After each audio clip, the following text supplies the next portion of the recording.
So tonight we were able to hear from Carl Frampton, which was incredible, a great Q&A from him. And then we get to hear from Stephen and look at his beautiful artwork. So I'm gonna go ahead and interview Stephen now. Hi. Hey. So you wanna go ahead and just tell us a little bit who you are, where you're from, just kind of get it started? Sure. Yeah. My name is Stephen. I live in Lisburn. I'm a photographer. I've been a photographer all my life. And this time last year, I got involved with a project with Sky TV to produce a piece of public art for Northern Ireland, something relevant to the place that I live. So this is part of the piece of work. This is a maquette, a small model of what I produced. It was a piece where I interviewed people and photographed people who lived and worked along the peace lines in Belfast. So the peace walls go all around Belfast. So I found people who lived and worked in those areas and interviewed them and asked them what their life was like. Then I took the photographs, turned them into these half-tone images, which are made up of dots, because I used to work in newspapers, and I don't know, newspaper photographs are made up of little small dots on a page, and I kind of thought there was kind of something beautiful about the way it distorted the image. So the photographs are turned into half-tone images and then machine drilled into wood to make these images. So these were then put up on a large fence, which was the kind of fence that is used to make the peace walls around Belfast. And I made an installation with 12 of these. So you could get your mobile phone and you could download an app, and this app, it doesn't work on this one because it's just a model, but the app, if you use the camera on your app, I've got a little postcard here of it. If you use the app, The likes of Duncan, I think it's an imaginary wall, and it's always been known as it turns the an person imaginary wall. There's a wall there into a video, but you're known of it. and you can. It's so when you come in a new lodge, there's then gates under Duncan. So you can hear people tell their stories, and you can use your mobile phone Yeah. to listen to the videos of people telling their stories about living and growing up in the peace walls. That's incredible. Do you want to tell us a little bit about how this experience was for you and like what the thought process was behind that? That'd be great. It's always a little bit difficult. Everyone's experiences are different. So I didn't grow up here. I don't live in that area. But I was very keen, and that's the great thing I love about photography. I love about producing art, is that you get a chance to use your skills and your job to do the things that you want to do. And I wanted to talk to people and find out what they found, what they lived, their life they lived, and their experiences, and the stories they could tell. So I got a chance to sort of poke my nose into their lives, and they told me stories which genuinely were fascinating. I find it's humbling and it's quite uplifting to hear people who you turn a microphone and a camera on and say, tell me about something very traumatic in your life. And they tell you. And it's quite fascinating. It's quite humbling, because then you sort of pack the camera up and go, thanks very much. And you're driving home thinking, I can't believe they told me that. Yeah. It's absolutely unbelievable Wow. what they had to live through. And I had no idea that people lived lives like that. So that was fascinating for me. And of course, you talk to the next person the next day and they have another story, which may be complementary or may be completely contradictory to that person's story. Wow, that's great. And why did you bring this piece to the festival? This is Riona, who lives just off the Limestone Road. I grew up in Limestone Road, and it's about peace walls. And she told a very interesting story where she lived, there was no wall. It was a road. One side of the road was the Catholic New Lodge. The other side of the road was Tigers Bay. So everyone knew this is a divide. And she talks very eloquently in her little video about how there was no wall. The wall was in your head. It's an imaginary wall. Wow. Everybody knows the wall is there. So sometimes when we talk about peace walls, we think about physical things, but actually they're a physical manifestation of something that is in us. And I can't photograph what's in your head, but the peace wall is something physical that I can photograph, but it comes out of what's inside people's lives and heads. Wow. So when you were doing these interviews, and especially if you want to like talk about this one specifically, what was that like for you? Like hearing all those stories? It was fantastic, because we were trying to do this. The filming for the TV show happened last year during the pandemic, so it was really quite difficult to find people who were able to go out and still working and stuff. So I'm very, very glad these people took part. First of all, glad they would tell us our stories. But also, Yeah. during the middle of the pandemic, they were still able to get out and about. So that was very exciting. But it was often when you start a project, you don't know what it's going to be. You have an idea what you think it might be, Yeah. and you start aiming towards something. The project takes on a life of its own, and you find out that you can't do this. Or with the technology, working with somebody who's writing an app, and you're saying, so I want this to happen. They're going, that's not going to happen. You have to do something else, and you have to steer the project another way. So this was originally going to be a print stuck on a wall, then it was going to be made out of metal, then it was going to be made out of concrete, now it's finally made out of wood. All those things changed along the way. So literally the project takes a life of its own. Yeah. And the joy or the skill is to work out what things you can change, what things you can't change, and how to use those strengths or weaknesses to let the project actually become the project it wants to be, and not try to fight it into being something else. So that was fascinating. Yeah, that's awesome. So obviously Four Corners is a faith-based festival. So does faith play into your art as well? Did it play into this piece? I don't know if you want to tell us a little bit about that. I think it's interesting because there's no way that we're complex beings, and every part of our life affects another part of our life. So me being a middle-aged white man who grew up in a Protestant environment affects everything I do. And I would be silly to not accept that and realize that. So that everything you do affects everything else. So we're so complicated. So yes, it affected me, but also it affects me in reflecting a little bit back on my own upbringing. And it's easier, I think, to reflect on somebody else's experiences. It's quite hard to reflect on yourself. I find it quite hard, and I think photographers live their lives vicariously. You live it through other people. So I choose people to tell a story. I ask questions and let them speak. So in a way, they're telling my story. Yeah. But it's much more exciting than my story. Obviously, my story is quite dull, but their story is very interesting. But in a way, you edit a little bit, and you choose the situations, and you create something that with the raw material, like the clay that you shape. So that's your faith and my upbringing and my heritage plays a lot into that, I think. Yeah. Picking up on that a little bit, I just want to ask, do you think that you knew more about yourself as you're doing this project, like more uncovered that you didn't realize that you were feeling as well? I think I'm constantly astounded that you discover how little you know. Yeah. You find out all the things that you didn't know, and you wouldn't have had the knowledge to ask those questions until you talk to people who have lived different experiences to you. Yeah. So yes, you learn an awful lot, and again, that's a thing that draws me to working in art and being a photographer, is that you're always learning. You can never repeat yourself, and every time you try something new, you learn a bit about yourself, and you learn a bit about the material that you're working with. Wow, that's great. So I'm just going to ask one more question. What's something that you want people to take away from this art piece? If people are looking, and especially at your whole exhibit, what would you like people to really see and understand? It's interesting that this story, I heard this story quite a few times, that the division was there before the wall physically existed, and that the wall is a manifestation of something that was already happening.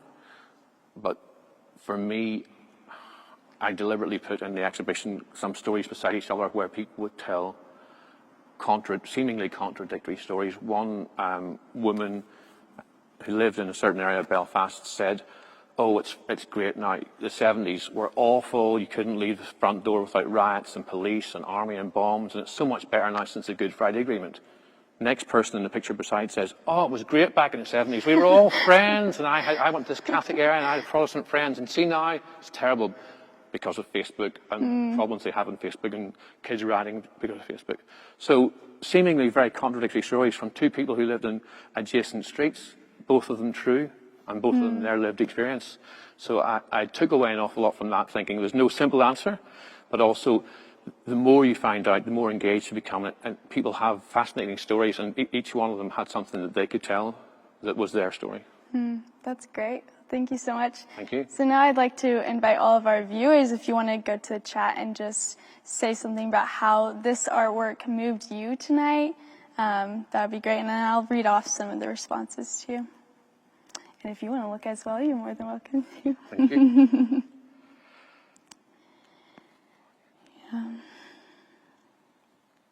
I mean, what a beautiful exhibition as well, just showing the different stories. I'm sure that was such a great experience for you. It was, yes, and it's still on. If people want to go and see it, it's still available down to the F.E. McWilliams Gallery in Banbridge. Okay, wow. That's the installation is there until July. Great.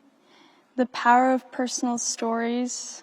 The divisions were there before the wall. Aware of the mirroring that takes place through a camera lens. That's great, yeah. Sadness but hope.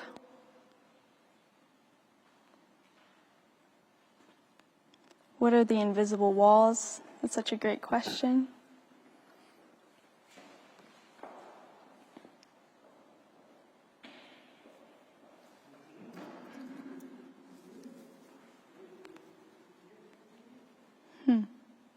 Holes that make up the story of a face. That's one thing I would encourage people to do if they get a chance to go and see the exhibition. It's very tactile.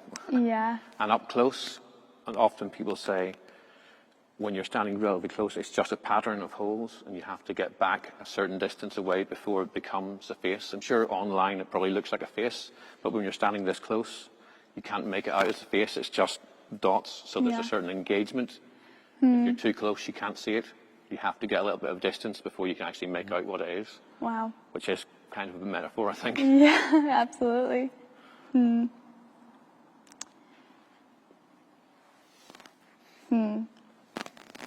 How can you recognize walls?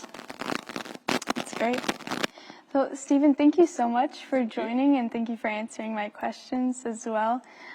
This is a great piece of art, and I'm excited to be able to share this with all of our viewers, and thank you again for coming. Great. Thank you very much. Yes, of course. All right, now, Jim, if you'd like to lead us in prayer. I will. David, in our chat, David commented that what he took away was, if you stand too close, you can't see it. It's fascinating piece of art, and a fascinating insight there from David. And perhaps we could bring that to our night prayer. If you stand too close to the day, maybe you don't see the day that you've had. So let's allow this time of night prayer to be a time where we take a little bit of distance from the day, to process the day, to process our lives. And we have the gift tonight of doing that through some of the themes that Stephen has brought to us in our prayer. Let's begin in song. St. Augustine said that when you pray, or when you sing, you pray twice. But St. Augustine never heard me sing. You might have heard a derisory laugh behind the camera there. People who are watching on Zoom, we have a small, socially distant congregation of people here with us. So those of you in the monastery here, you can sing along if you know this song. And those of you at home, let's create a choir all across the world with people all from all sorts of places joining us on Zoom this week.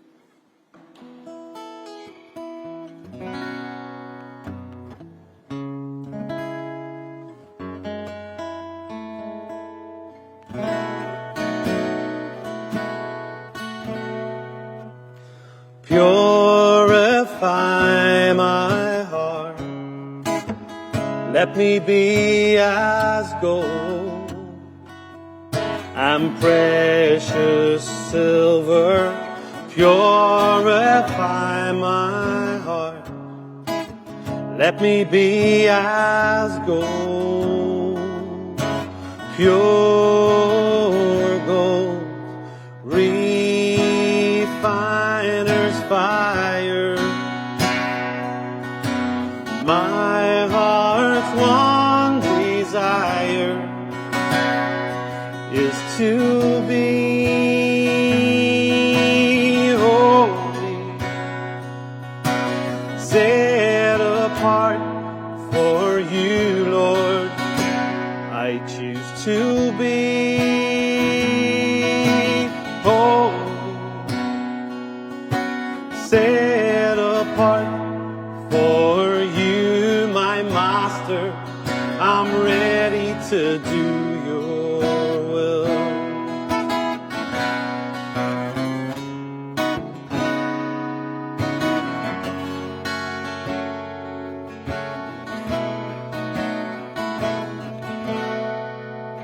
Purify my heart, cleanse me from within,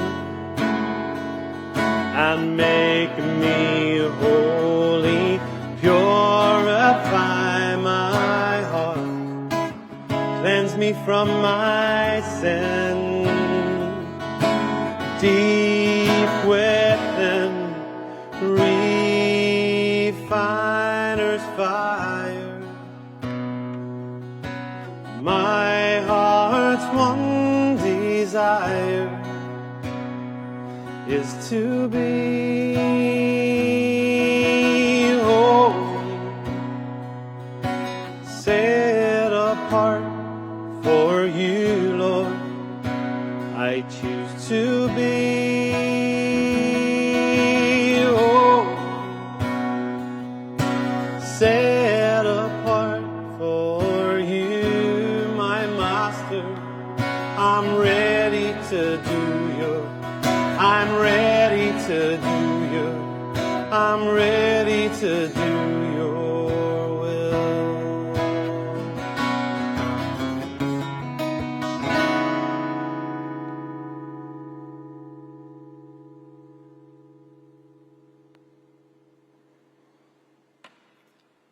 Prayer doesn't have to be complicated. Prayer can be as easy as 1, 2, 3. Call one thing to your mind that you're concerned about this evening. Don't get too caught up in it, but call it to your mind and know that God is in that concern with you. You might even say a prayer of surrender. I surrender myself to you, God, in this concern that I have.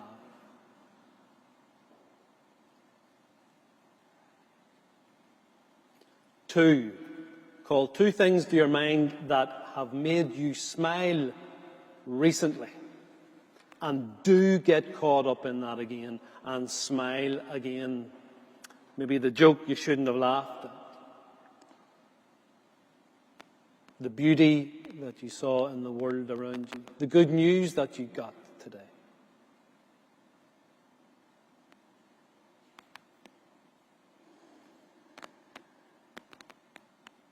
Three, call three things to your mind that you are grateful for. You know those things that make you say, oh, thank God. Name them and be specific about them. Alan, who's on the Zoom with us tonight, taught me this. Be specific about the things that you're grateful for. Call them to mind and savour them. Do you know that when you eat a tasty meal and you savour it? Savour the things that you're grateful for. Call three to your mind now.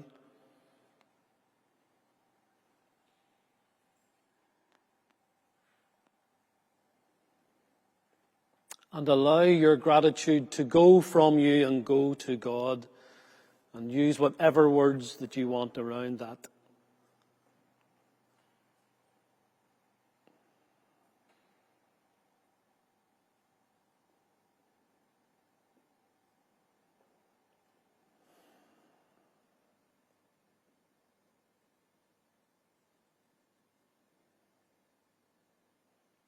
If you find your mind straying and wandering, bring it back to gratitude.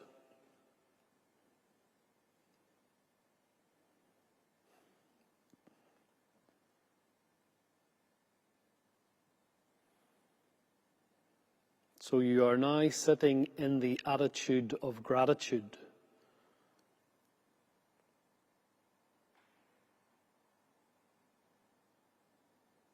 The stories we tell ourselves about ourselves and the stories that others tell about us go some way to forming our sense of our identity. We saw that so strongly in Stephen's art and his wonderful description of the process Let me tell you a story. I have dogs, and I walk my dogs 3 times a day where I live, not too far from here in Clonard, just up the road. And I was walking up the road one day, and it was school home time, so there were children and young people everywhere. And I was walking past the bus stop, and as I walked past with my dogs, I heard one of the young women turn to her friend and say, "Look, there's the doggy man." The doggy man, I'll take that. I've been called worse, Ed. But for her, her story of me was I was the doggy man, and her identity of me was that I was the doggy man. And do you know what? I am the doggy man. It's part of who I am. It's not my entire identity. Can't describe all of me. No one word can describe all of you. But how often in Northern Ireland we have taken a word and we've rolled it up in a petrol bomb and we've hurled it at each other as if it can describe the other person entirely. We find our identity in all sorts of ways. I invite you now in a prayerful way to call to mind some of those words that might describe part of your identity. We find it in all sorts of ways, in sex, in gender, in politics, in interests, in groups. Just begin to call to mind some of the forms of identity that you have. I am a guitarist. I am the doggy man. Just see yours and just see how these parts of your identity do go some way to describing the wonder of you. Perhaps the woundedness of you as well. Maybe some of you here in the monastery or on Zoom can say, I am a victim. That's part of your identity and part of the woundedness of you. My friend Martin Boyster in Galway would say that his latest identity is that he is a granda, and it brings him great joy. But none of these words that you're speaking describe the fullness of you. Allow me to share a piece of scripture with you from the prophet Jeremiah. And it's right at the start of Jeremiah, setting a stall out. And Jeremiah tells us that he heard God speak to him, and God said, "Before I formed you in the womb, I knew you. Before you came to birth, I consecrated you. I have appointed you as a prophet to the nations." Jeremiah said, "Oh Lord, oh look, I don't know how to speak. I am a child." But Yahweh said, "Do not say I am a child. Go now to those to whom I send you and say whatever I command you. Do not be afraid. I am with you to protect you."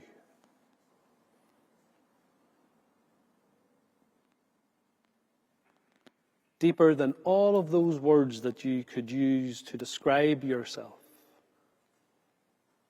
Deeper than all of those surface identities, we share a common identity as created ones. I did not create myself. My mummy and daddy played a very important part, but ultimately they did not create me. God created me and knew me before I was even formed in the womb.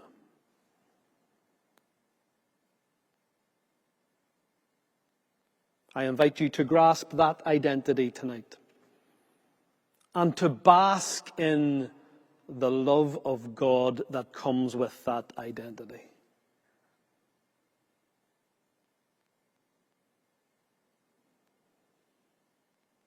Stay with this for 30 seconds. You are created, and we share a common identity, and in that we can bask in the love of God.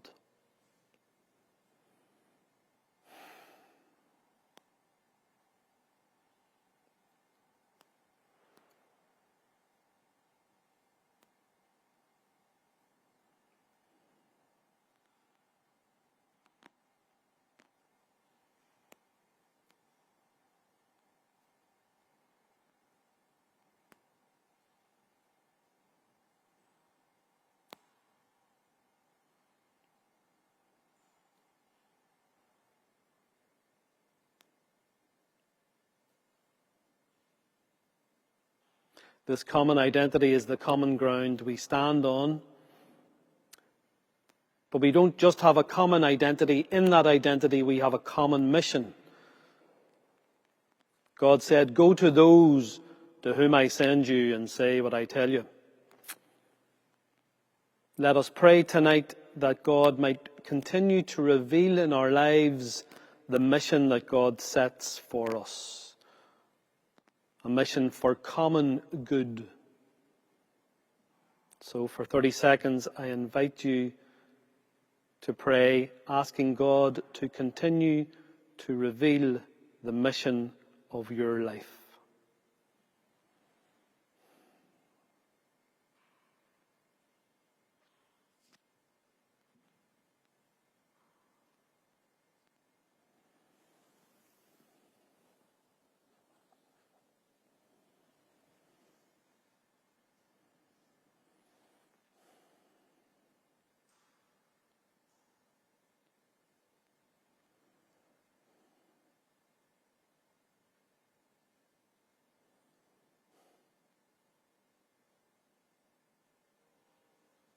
And now a final blessing from the writer Jan Richardson.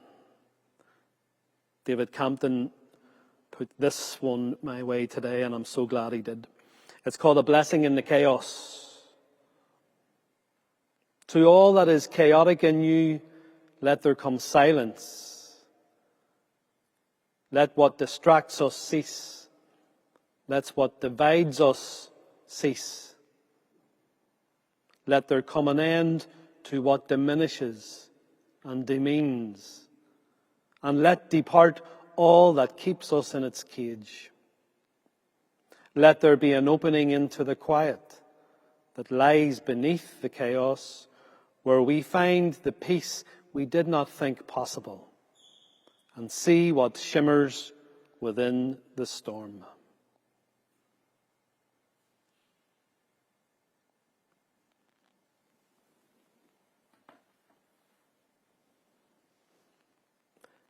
Amen. Over to you, McKayla. Thank you for that, Jim, and thank you again, Stephen, for bringing in your wonderful work to prompt this evening. I can't get over how beautiful of a prayer that was. Thank you for leading us through that. And what a beautiful space to do it in. Thank you all so much for joining us online. And we'll be back here tomorrow, probably in our own spaces again, not in this setting. But yeah, thank you for your continued support. Thank you, Accidental Theater, for making all this happen as well. I know it's a lot more work for them, but so thank you all for joining. And I don't know who's behind the scenes or not, but if someone could put up Stephen's information as well, where to find his artwork, that would be great. And continue to talk in the chat if you like, say your goodbyes. I know we're not able to see you and say them as well, but thank you all so much for coming, and have a wonderful night. So let's spend 30 seconds or so, and McKayla and I will wave at the camera, but just to give you a chance to see Stephen's details and to begin to leave the meeting. And in about 30 seconds, we will close the meeting off. So let's take a chance to say goodbye. Let's see who's in the chat, and I'll do a bit of a call out to some people. Definitely saw Brona there. Irene from Focolare, good night. Ian, brother, good night and God bless. Gladys and Anne, Patricia Lavery, good night and God bless. Father Raymond, thanks for coming again. Brona says the acoustics in Clonard are lovely, thank God. And Rosie, good night and God bless. Who else do we have? Sam, thanks Sam. And Carole. Carole, who curates this entire artistic element of our night prayer. And we will see Carole, I think, on Sunday night. Looking forward to that. Amanda McGuigan, my friend down in County Armagh. See you later. And Esther Simpson all the way over in the east. So from the west to the east, goodbye, good night and God bless. Perhaps we'll close our Zoom call off now. So good night and God bless.